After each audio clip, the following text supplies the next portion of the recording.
So, good morning, everybody. So, let's start. We have been talking about CPR rule, 147 rule. So, मैंने सोचा कि क्यों ना आज एक फुल फ्लेजेड वीडियो बनाएं और आपको पूरा डिटेल एक ही बारी में सारा समझा डालें so that when ever you get confuse या इस तरह के टर्म्स अगर आप फ्यूचर की वीडियोस में कहीं भी सुने तो आप वापस आके इन वीडियोस को फॉलो कर सकते हैं और देख सकते हैं कि इसका मतलब क्या है और इसको अप्लाई कैसे करना है. But before we start let me just be very clear. This is not a rule. This is not written in the books of your accounting. This is just a methodology. अगर आप इस methodology को समझ कर आप किसी भी subject पे लगाओगे तो ये श्योरिटी है कि अगर आप इसके स्टेप्स को फॉलो करोगे उस सब्जेक्ट में आप बहुत ही ज़्यादा बेटर करोगे as compare to what you have been doing earlier.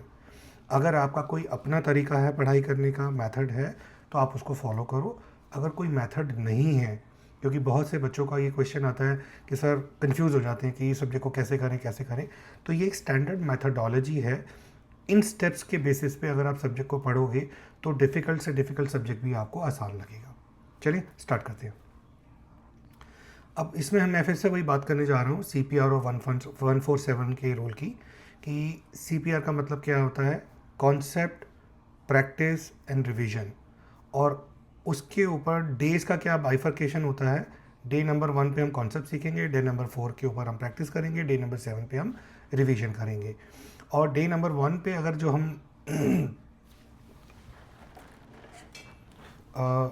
जो प्रैक्टिस करेंगे उसको आपने पोर्टल में हमने 3 लेवल्स दिए हुए हैं जो मैं अभी आपको पोर्टल ओपन करके दिखाऊंगा. बेसिक लेवल क्या होता है, इंटर लेवल क्या होता है और एडवांस लेवल क्या होता है, MCQs क्या होते हैं. और सबसे पहले हम बात करते हैं कॉन्सेप्ट्स की. कॉन्सेप्ट्स के लिए आपने क्या करना है, जो पोर्टल मैंने आपको दिखाया था मैं अभी फिर से दिखाने वाला हूँ 5 मिनट में. सबसे पहले आप पोर्टल में लॉगिन करेंगे. अगर रजिस्टर नहीं करा रखा तो रजिस्ट्रेशन कराएंगे, फ्री में रजिस्ट्रेशन है. लॉगिन करने के बाद सिर्फ जब आप कॉन्सेप्ट के अंदर होंगे तो लॉगिन करने के बाद आपने क्या करना है, आपने बेसिक लेवल में जाना है और वहाँ से अपने जो नोट्स हैं उस टॉपिक के डाउनलोड करने हैं. डाउनलोड करने के बाद आप वीडियो प्ले करेंगे जहाँ पे उसके बारे में पूरा डिस्क्रिप्शन दिया हुआ है, समझाया हुआ है. आप उस वीडियो को देखते देखते बीच में एक सब्जेक्ट या एक कॉन्सेप्ट जब कंप्लीट होगा उसको पॉज करोगे, उन नोट्स को पढ़ोगे और उन नोट्स के ऑपोजिट साइड पे जो ब्लैंक पेजेस हैं जो आपने प्रिंट आउट निकाला हुआ है उस PDF का, उसके ऊपर आप अपने शब्दों में उसको लिखेंगे. ठीक है, एज इट इज़ नहीं लिखना, एक बार समझना है, पढ़ना है और दूसरी साइड पे उसको अपने वर्ड्स में लिखना है और कुछ चीज़ों को अंडरलाइन करना है. इस तरह से आपका जो है कॉन्सेप्ट का डे 1 में आपको प्रैक्टिस करना है. ठीक है, अभी 2 मिनट में मैं आपको वीडियो फिर से दिखाऊंगा जिसमें आपको मैं पोर्टल के ऊपर ले जाके दिखाऊंगा कि बेसिक लेवल का क्या मतलब है और एडवांस लेवल का क्या मतलब है और इंटर लेवल का क्या मतलब है. फिलहाल अभी ये समझते हैं कि इसका मतलब क्या है. नेक्स्ट आता है आपको प्रैक्टिस करनी है. प्रैक्टिस जो करनी है वो डे नंबर 4 पे करनी है. ठीक है, उसके लिए आपने क्या करना है, इंटर लेवल के जो उसमें इंटर वाले सेगमेंट में जाओगे, उसी टॉपिक के ऊपर उनके नोट्स को डाउनलोड करोगे और उसके अंदर जो प्रैक्टिस के क्वेश्चन दिए हुए हैं उसमें भी वीडियो होगा. पूरा वीडियो आपको फुल फ्लेजेड वॉच करना है. बट यहाँ पे आपने कोशिश करनी है कि ज़्यादा नोट्स नहीं बनाने हैं. आपने वीडियो को वॉच करना है और वहाँ पे जो थोड़े एडवांस लेवल के प्रैक्टिस के क्वेश्चंस दिए हुए हैं उन क्वेश्चंस को पहले आपने अपने आप सॉल्व करना है. हो सकता है ना भी सॉल्व हो, लेकिन पहले क्वेश्चन को सॉल्व करने की कोशिश आपको प्रैक्टिस करनी है. उसके बाद उसके सॉल्यूशन के साथ उसको आपको क्या करना है, कंपेयर करना है.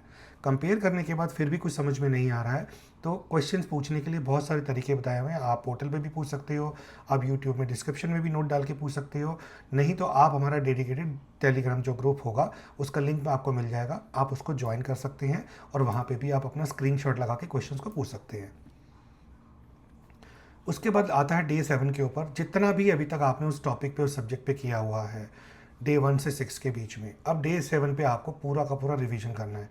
डे 7 इसलिए बोल रहा हूँ कि लेट से आपने कुछ मंडे को स्टार्ट किया, वेंसडे या थर्सडे को आपने उसकी प्रैक्टिस कर ली, तो संडे को बैठ के अब ये समझो कि आपको सब्जेक्ट समझ में आ चुका है, वो टॉपिक समझ में आ चुका है. फॉर एग्जांपल हम फंडामेंटल ऑफ पार्टनरशिप की बात करते हैं, आपने उसका सब कुछ समझ लिया है, लेकिन अभी भी आपको फुल फ्लेजेड क्वेश्चंस की प्रैक्टिस नहीं है. ठीक है, पता नहीं कुछ चीज़ें याद है या नहीं याद. अब क्या करेंगे, हम रिवीजन के लिए एडवांस लेवल में जाएंगे, फिर से वहाँ से अपना जो है इसके एडवांस लेवल के नोट्स को डाउनलोड करेंगे और उन नोट्स को डाउनलोड करके आपने क्या करना है कि पूरा का पूरा वीडियो वॉच करना है. यहाँ पे लिखना नहीं है. ठीक है, वॉच करने के बाद उस डाउनलोड के अंदर आपको सिर्फ एक क्वेश्चंस का सेट मिलेगा प्रैक्टिस के लिए. उन क्वेश्चन के सेट को लेके टाइम्ड कंडीशन के अंदर आपको क्या करना है, उनको सॉल्व करना है. अब आपने 3 जगह पे नोट्स को डाउनलोड किया था, बेसिक, इंटरमीडिएट और एडवांस। अब आपने क्या करना है, तीनों को एक साथ इकट्ठा करके अपनी फाइल में पंच कर लेना है। तो इससे क्या होगा, आपका एक पूरा का पूरा टॉपिक जो है 3 सेगमेंट्स में रेडी हो जाएगा। और जब भी फ्यूचर में रिवीजन करनी है, ये सारे के सारे नोट्स को उठाना है और सिर्फ एडवांस लेवल में जाके वीडियो को वॉच करना है, इन नोट्स को पढ़ना है, अपने हैंड रिटन नोट्स को पढ़ना है, and you are ready with the subject और द टॉपिक। और बीच बीच में, क्योंकि एक सब्जेक्ट को लेट से आप फंडामेंटल को लेट से आप फर्स्ट मंथ में करते हो सकता है कोर्स इतना ज़्यादा है कि फंडामेंटल और पार्टनरशिप को दोबारा टच करने का 3 महीने तक मौका ना मिले, ठीक है, क्योंकि आप और सब्जेक्ट्स में और टॉपिक्स में बिजी हो गए। तो उसके लिए क्या करना है, इसके एंड में अगर आप देखोगे पोर्टल में हमने subject wise, topic wise MCQs और क्विजेस दे रखी हैं। बीच बीच में आके आप इनको सॉल्व कर सकते हो, just to refresh your knowledge. बस आप इतना फॉलो करते जाओ। मैं आपको बता रहा हूँ, हर सब्जेक्ट, हर टॉपिक आपके फिंगर टिप्स पे रहेगा। यही मेथडोलॉजी को अगर आप इकोनॉमिक्स में भी लगाते हो, मैथमेटिक्स लिया हुआ है तो मैथमेटिक्स में लगाते हो, बिजनेस स्टडीज़ में लगाते हो, इसी तरह से आप करते जाओ। बिलीव मी, आपको हर सब्जेक्ट हर वक्त टिप्स पे रहेगा। और इसका जो आपको टेस्ट करना है, आपकी जो भी आपके इंटरमीडिएट या कोई भी स्कूल के एग्ज़ाम्स होते हैं, आप उस टाइम पे, एग्ज़ाम के टाइम पे इस तरह से रिवीजन करके देखना, आपको रिजल्ट्स आपके सामने दिख जाएंगे। ठीक है, समरी में फिर से एक बार दोबारा बात करते हैं। डे 1 लॉगिन करो, डाउनलोड करो, वॉच करो, पॉज करो, अपने शब्दों में लिखो। डे 1 पे कॉन्सेप्ट्स खत्म। चौथे दिन में आएंगे प्रैक्टिस करने के लिए। इंटरमीडिएट लेवल पे डाउनलोड करो प्रैक्टिस सेट को, उसको वॉच करो, प्रैक्टिस करो, कंपेयर करो, क्वेश्चंस पूछो। नहीं समझ में आया, टेलीग्राम ग्रुप को ज्वाइन करो, क्वेश्चंस पूछो स्क्रीनशॉट लगा के। डे 7 में क्या करना है, हमने फुल फ्लेज रिवीजन करनी है, एडवांस लेवल के क्वेश्चंस करनी है जो एग्जाम लेवल के क्वेश्चंस होंगे, और बीच बीच में MCQ लेवल्स के जो हमारे क्विजेज दी हुई हैं या रिडल्स दिए हुए हैं उनको सॉल्व करना है, ताकि आपकी कॉन्सेप्ट्स की क्लैरिटी को दोबारा से रिफ्रेश किया जा सके। ठीक है, last but not least, this is just a method, एक हैबिट बनाने का तरीका है पढ़ाई करते वक्त। अगर आप इस हैबिट को अभी तक नहीं बनाया है तो इस हैबिट के हिसाब से थोड़े दिन पढ़ना शुरू करो। शुरू में थोड़ा टाइम लग सकता है, थोड़ा प्रॉब्लम आ सकता है कि ये बहुत स्लो है मेथड, लेकिन जैसे ही आपकी प्रैक्टिस हो जाएगी और आप कंसिस्टेंटली इसको सभी सब्जेक्ट्स में, सभी टॉपिक्स पे फॉलो करना शुरू करोगे, उतना ही उस सब्जेक्ट में या अकाउंटिंग में आप मास्टर बनते जाओगे। चलिए, अभी मैं आपको 2 मिनट में अगले वीडियो में दिखाता हूँ कि पोर्टल में लॉगिन कैसे करना है। चलिए, सो ये हमारा पोर्टल है class12accounts.com। इसमें आपने क्या करना है, माई अकाउंट में जाकर रजिस्ट्रेशन करना है जो कि फ्री है, और click on the home page. आप इस पेज पे आ जाओगे, ठीक है। और इस पेज पे आने के बाद आप क्लिक करोगे ऑल कोर्सेज। अब आप यहाँ देख रहे हो बेसिक्स, इंटरमीडिएट, एडवांस। अगर आप बेसिक को क्लिक करोगे तो आपको यहाँ topic wise, chapter wise notes मिल जाएंगे। देख रहे हो आप यहाँ पे, partnership basics, admission of partner, retirement of partner, death of partner. इसी तरह से इंटरमीडिएट में जाओगे, आपको सब्जेक्ट वाइज, टॉपिक वाइज आपको यहाँ पे सेग्रीगेशन मिल जाएगा। उसी तरह से आपको एडवांस में मिल जाएगा। मैंने जानबूझ के इनको 3 अलग लेवल पे रखा है, क्योंकि मुझे आपको CPR 147 की मैथडोलॉजी पे पढ़ाना है, क्योंकि उसी बेसिस पे ही आप अपने सब्जेक्ट को टाइमली वे के अंदर मास्टरी कर सकते हो।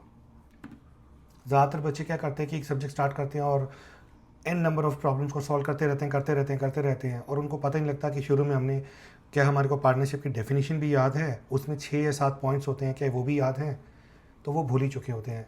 और इसी तरह से अगर आपको कभी थ्योरी को रिवाइज करना हो तो थ्योरी के अंदर थ्योरी के नोट्स मिल जाएंगे, प्रोजेक्ट के अंदर प्रोजेक्ट मिल जाएगा, और मॉक टेस्ट भी मैं डाल दूंगा इसमें, और एग्जाम के लिए एक रिवीजन का भी हम कुछ डालेंगे जो टाइम आने पर आपको मिल जाएगा।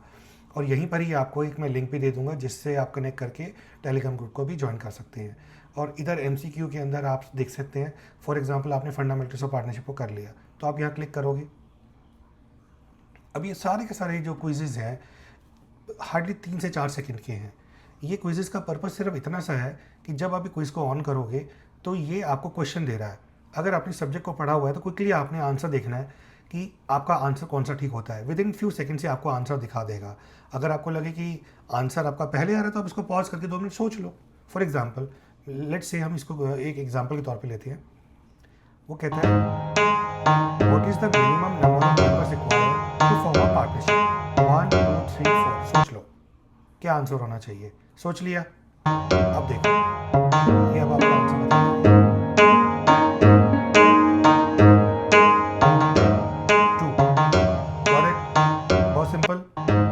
ये ये सब चीज़ों के लिए आपको पूरे के पूरे बुक्स के नोट्स पढ़ने की ज़रूरत नहीं है। इन्हीं चीज़ों से आप अपने कॉन्सेप्ट्स को रिफ़्रेश कर सकते हो। कभी आप प्रोजेक्ट के वीवा वॉइस में जा रहे हो तो ये रिवाइज़ करके जाओ। यही छोटी छोटी चीज़ें आपको ज़्यादातर टाइम आप भूल जाते हो, जिसको मैंने एमसीक्यू की फॉर्म में डाल दिया है। Let's see another one. Which act governs partnership forms in India? Indian Companies Act, Indian Contract Act, Indian Partnership Act, Income Tax Act. Pause it for a second. Indian Partnership Act. Let's see the answer.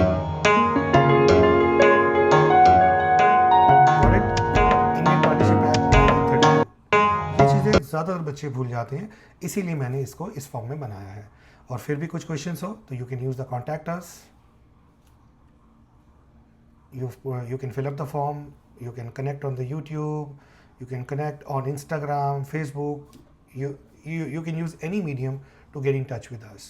All right, thank you so much. मिलते हैं next video में, and don't forget to subscribe and share the videos. Thank you so much.